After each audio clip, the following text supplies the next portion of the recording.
দেখো বন্ধুরা, শুক্রবারের লাঞ্চ থালি তোমাদের সাথে শেয়ার করছি। তো এখানে আছে গরম গরম এক বাটি ভাত, সাথে একটা কাঁচা লঙ্কা। আর এই কাঁচা লঙ্কাটা না খুব ঝাল, জানো তো, দেখেই মনে হচ্ছে তাই না। সাথে আছে স্যালাড, স্যালাডে আছে শসা, পেঁয়াজ, যেটা আমার প্রত্যেক দিন খাবারের মধ্যে থাকে। তার সাথে দেখো এখানে আছে পটল ভাজা। আর এই গরম ভাত দিয়ে পটল ভাজা খেতে আমার খুব ভালো লাগে। তো কার কার এই পটল ভাজা ভালো লাগে? আমার তো খুবই ভালো লাগে। তার সাথে আছে ঝিঙে, আলু, রুই মাছ দিয়ে ঝোল করেছি। এটা কিন্তু ঝোল করেছি বলে আজকে আর ডাল করিনি, আজকে ঝিঙের ঝোল করেছি।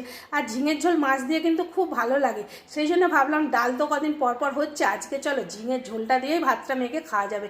তাই জন্য একটু ঝোল ঝোল করেছি আর পটল ভাজা করেছি। আজ কিন্তু একদম সিম্পল রান্না, আজকে বেশি কিছু হয়নি।